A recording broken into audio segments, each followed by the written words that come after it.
জানো তোমরা, আমার মার না ভীষণ শরীর খারাপ।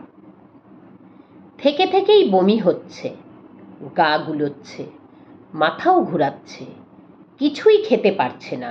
সারা দিন শুধু শুয়েই থাকতে ভালো লাগে।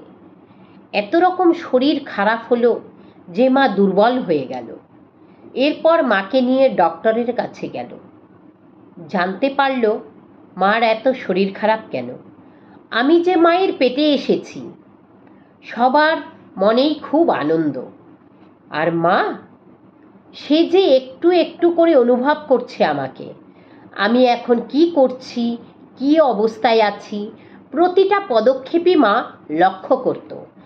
আমিও আমার মার সুরক্ষিত জায়গায় খুব নিশ্চিন্তে বেড়ে উঠতে লাগলাম।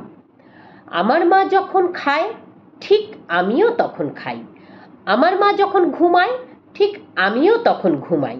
মা যখন আনন্দ হয়, আমারও তখন আনন্দ হয়। মা যখন কষ্ট পায়, আমিও তখন পাই। সেই কষ্ট কি তা বুঝি না, কারণটা যদিও জানা নেই।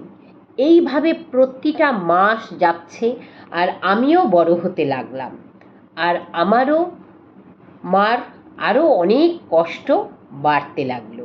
মা যেন এই কষ্টটাকে খুব আনন্দের সাথেই গ্রহণ করলো।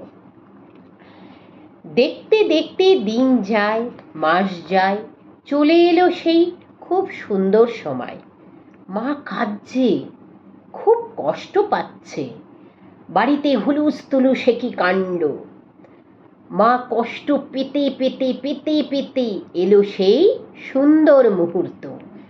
আমি যে ভূমিষ্ঠ হলাম, মায়ের শান্তি হলো।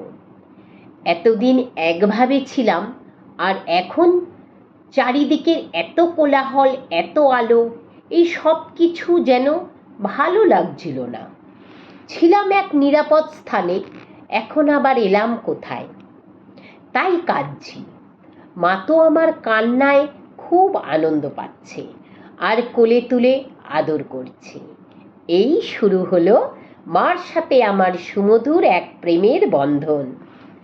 আমার ভালো লাগা, মন্দ লাগা, আমার সুখ দুঃখ আনন্দ, আমার দুষ্টুমি, সব কিছুর সাথেই মা আমার মিশে গিয়ে একাকার হয়ে গেছে।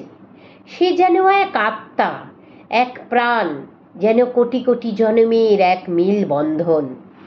আমার জন্য মাকে বাবার কাছে, আত্মীয় পরিজনের কাছে, পাড়ায়, স্কুলে কত ভালো কথা শুনতে হয়েছে, কত খারাপ কথাও শুনতে হয়েছে। মা কত মেরেছে, কত বকেছে, আবার বুকে টেনে নিয়েছে। মা আমার তিল তিল করে স্বপ্ন দেখা শুরু করলো আমাকে নিয়ে। সবাই যখন আমার উপর আঙ্গুল তুলতো, মা তখন আমার দোষগুলো ঢাকতো, সবার কাছ থেকে বাঁচিয়ে নিয়ে আসতো।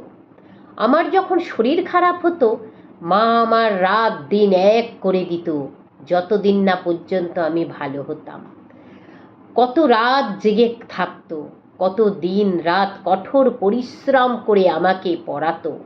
এই পৃথিবীর প্রত্যেকটা জিনিসই তো আমার অচেনা অজানা, এই সব কিছুই মা আমার শিখিয়েছে, চিনিয়েছে, প্রতিটা জিনিস জানা শিখিয়েছে। আমার মার পুরো ইয়াং বয়সটাই, মানে মার ওই মূল্যবান বছরগুলো, নিজের সুখের দিকে না তাকিয়ে আমাকে মানুষ করার কাজে ব্যস্ত হয়ে গেল। এইভাবেই চলতে চলতে একদিন আমি বড় হয়ে গেলাম, আর মা বুড়ো হলো। মার জীবনের অমূল্য সময় মা আমাকে দিয়েছে। আমি এখন বড় হয়েছি, কিন্তু আমি আমার মূল্যবান সময় কিন্তু আমার মার জন্য রাখি না বা দেই না। আমি আমার জগৎ নিয়ে আনন্দে আছি, কিন্তু আমাকে গড়ে তোলা মা পড়ে রইল সেই একাকিত্ব নিয়ে। কারণ সন্তান যতই বড় হোক না কেন, সব মাই চায় তার সন্তান তাকে একটু যেন টাইম দেয়।